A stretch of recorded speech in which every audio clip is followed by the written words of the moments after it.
It happens in your town, and it happens in my town. Each day, each week, each month. But before every wedding must come a prelude, a first chapter in these love stories that will carry on through years and years of happiness.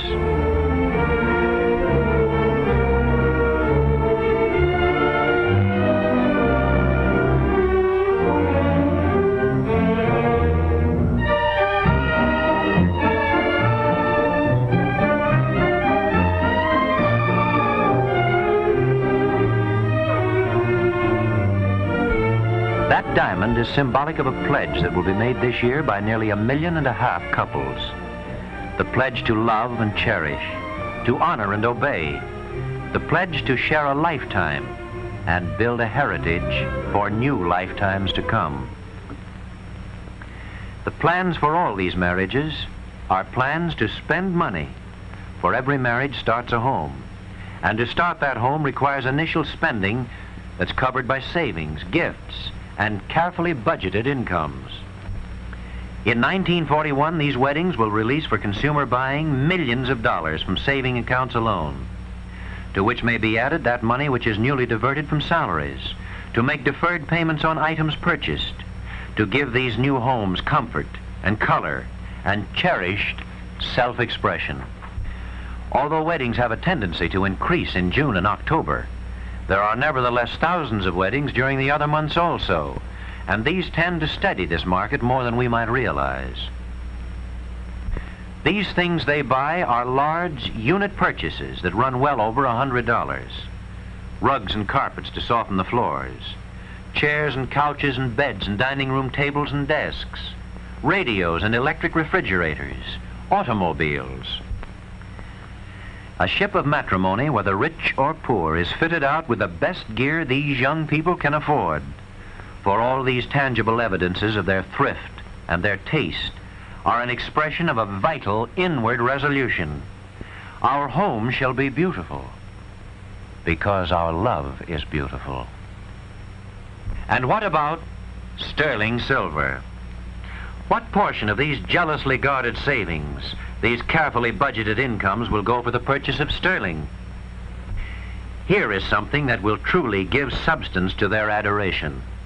Something of use, something of beauty, and something to outlast everything except the love that brings these young people together.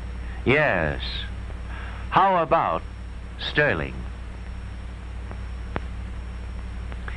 Back in the 1920s, Bill and Mary, who were planning to get married, were faced, like thousands of other couples of that time, with a budget problem that taxed their ingenuity and their pocketbook with the problem of what to buy and how much to spend.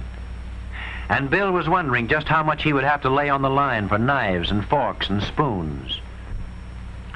Although they wanted sterling silver, they thought they couldn't afford it.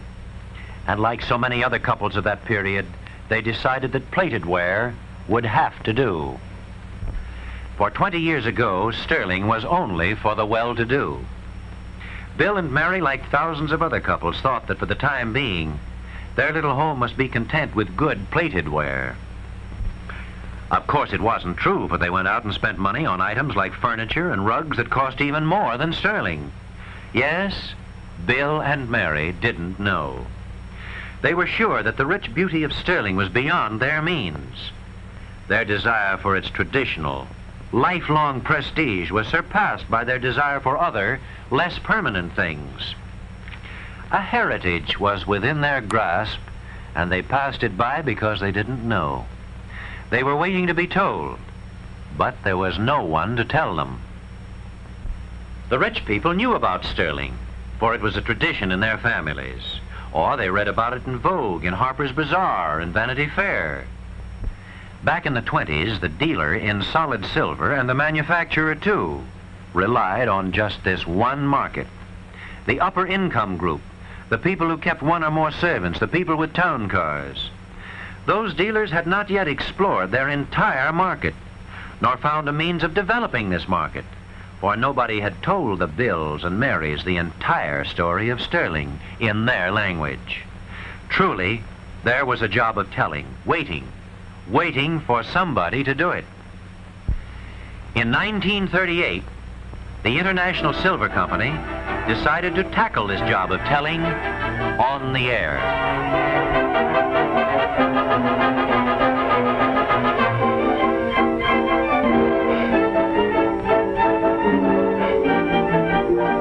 Visit your silverware dealer tomorrow, Monday, and see these lovely international patterns with your own eyes.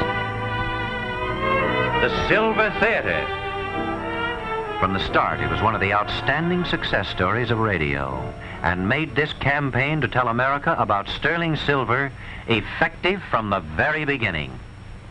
With a national network that covered the entire country, it took the story to millions of people every week, using famous stars of stage and screen to gather interested listeners from your town and my town and tell them the story of sterling, make them want international sterling, and explain to them how easy it was to buy. And then in 1939, prompted by the suggestions of many dealers, International Sterling decided to expand this job of telling about sterling even further. And so they made a thorough consumer survey, seeking to find the magazine which would not only keep the sterling story in front of the people of high income, but would take the story also to these other people, these people who, like Mary and Bill, were waiting to be told.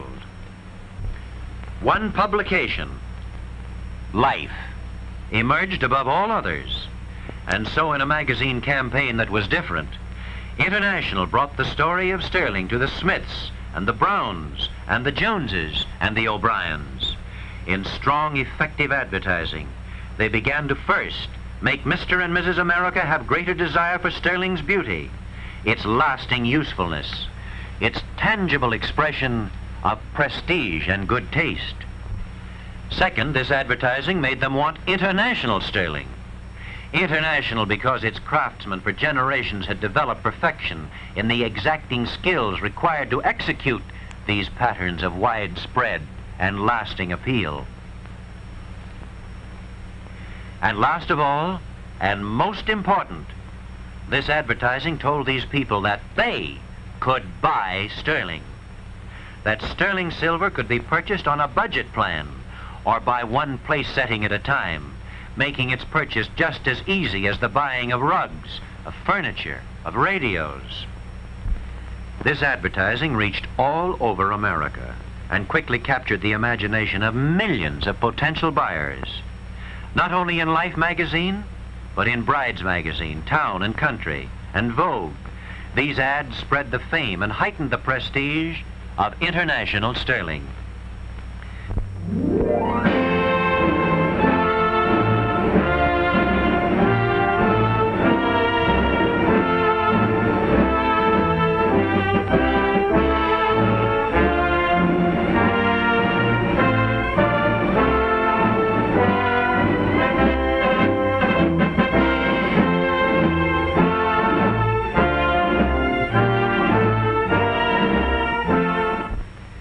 By the end of 1940, the International Silver Company had pioneered the advertising of sterling by a radio coverage that was reaching millions of people. A national magazine campaign that made additional millions of impressions on Mr. and Mrs. America every month of the year. This advertising began to affect the sale of all makes of sterling.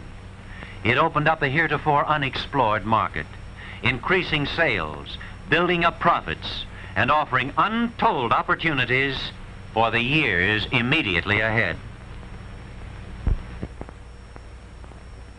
And what about 1941? Surely now was the time for further action. Advertising action. Action to tell this story in a better way. Action to tell this story in a bigger way. Action to spend more money telling this story. Action to tie this story even closer to the sterling silver dealer. Action to help him get a greater proportion of the consumer dollar. Action to grasp the new enlarged market and sell more sterling silver than has ever been sold before. Action to create a new type of magazine advertisement. Action to bring an even greater audience to that great radio show, the Silver Theater. Action. Magazine ads have been created unlike any that have ever appeared before. bleed pages in a two-color process called duotone in Life magazine every month. Additional bleed pages in Mademoiselle and black and white pages in Bride's magazine. These advertisements appeal to a woman's sentiment. They show her how sterling silver can add character to her home. And mark this well, for you'll want to repeat it. All of these advertisements, as well as the radio advertising, tell women, with International Sterling, you will always know that your sterling was made by the world's foremost silver house, that your pattern was designed by craftsmen whose predecessors were creating spoons of coined silver 100 years ago, that pieces created by International's present craftsmen are treasured in leading art museums. Yes, and this advertising tells women that International Sterling is easy to buy, and it tells them to go to their jewelers to see it. And this call for action has resulted also in even bigger, better, more effective radio advertising. International, in 1941, again presents the Silver Theater. The prestige of this great radio program continues to grow even greater, so that every week it gathers in new listeners in your town and my town, with the aid of such talent as Clark Gable, Carol Lombard, Ginger Rogers, Betty Davis, Merle Oberon, Jimmy Stewart, and many others. It will bring an ever-growing audience of air listeners to hear the story of International Sterling. This is the type of radio advertising that calls upon millions of people to visit your store and look at your international patterns. There it is. First, a magazine campaign that in 1941 will create 36 million selling messages that reach not only the present market, but that great new ever-growing market in the middle income brackets. Second, a radio program with a national coverage and local appeal, which delivers 126 million selling messages throughout the year. Together, a grand total of over 162 million attention-getting selling messages, or 13,500,000 selling messages every month. Sterling Street. 20 years ago, it was just one street in your town and just one street in my town.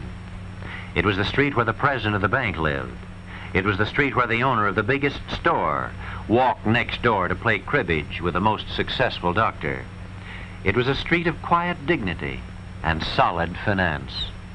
That was Sterling Street 20 years ago. But today, Sterling Street is many streets. In your town, it's many streets, and there are many of them in my town, too. It's not only the street where the grass is cut with the gardener. It's also the street where the Joneses play bridge with the Smiths. It's the street where the Browns and the O'Briens pay their rent and raise their kids and live modestly and happily. It's the street to which you and I are going to bring a little more beauty, a little more character, and a little more pride. For some of these people already have begun to buy sterling. For instance, Hank and Alice Brown had wanted sterling for a long time, but thought it too expensive, too far beyond their means. And then one night Alice showed Hank an international ad that had aroused her desire to bring more character into their home with sterling. An ad that made her want an international pattern. An ad that explained about a budget plan that made the purchase of sterling as simple as the purchase of a new rug or couch. And so the next Saturday afternoon, they went down to the jewelry store and asked to be shown some international sterling patterns. Hank was still worried about the cost, but when Alice selected Serenity, and when the salesman explained that this beautiful pattern, with place settings for 6 people, completely encased in the new romance chest, could be delivered that very afternoon for a small initial payment, with the balance worked out on a budget basis that allowed him ample time to handle it, Hank decided that international sterling was a good investment. An investment in prestige and good taste and above all, in pride and happiness for Alice. Does it seem a minor triumph that one family, helped by International, and one dealer moved over to Sterling Street? It would be a small triumph if it stood alone. But it doesn't. It's an example of a new trend. And in 1941, this trend will grow and grow and grow. For International has decided to give sterling silver a future. A frontier has been pushed back. There's a new horizon in front of us. The future will erase and nullify every previous conception of what the sterling business in my town and the sterling business in your town should be. Truly, there's an advantage to be gained from featuring International sterling.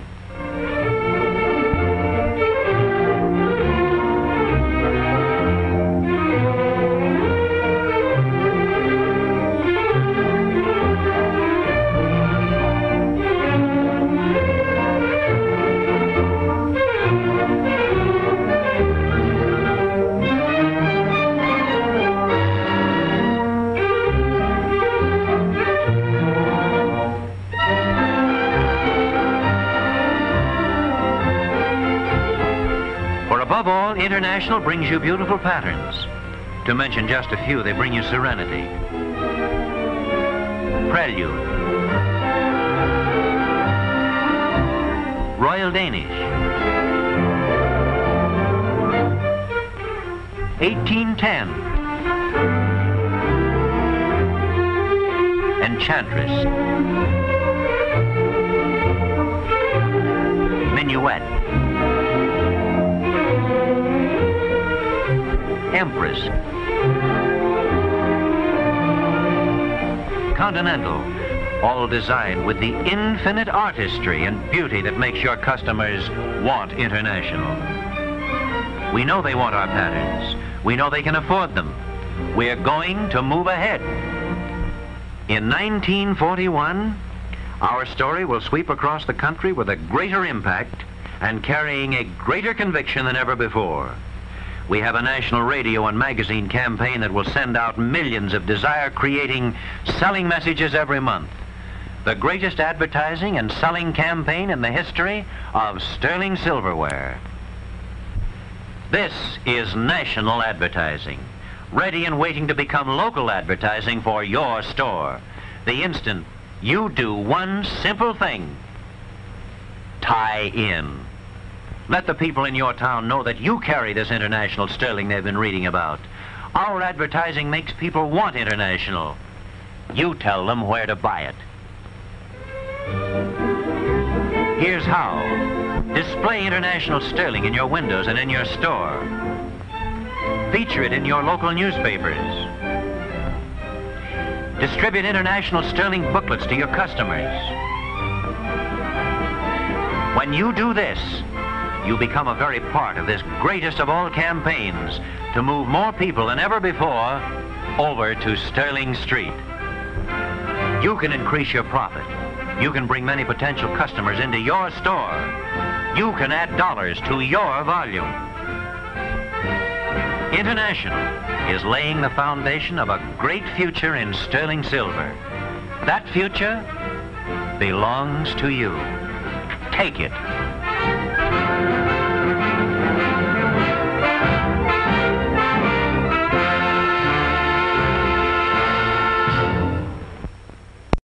All these marriages are plans to spend money, for every marriage starts a home. And to start that home requires initial spending that's covered by savings, gifts, and carefully budgeted incomes. In 1941, these weddings will release for consumer buying millions of dollars from saving accounts alone, to which may be added that money which is newly diverted from salaries, to make deferred payments on items purchased, to give these new homes comfort and color and cherished self-expression.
That diamond is symbolic of a pledge that will be made this year by nearly 1.5 million couples. The pledge to love and cherish, to honor and obey. The pledge to share a lifetime and build a heritage for new lifetimes to come. The plans for all...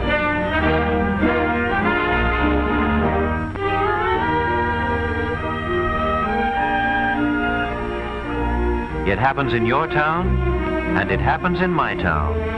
Each day, each week, each month. But before every wedding must come a prelude, a first chapter in these love stories that will carry on through years and years of happiness.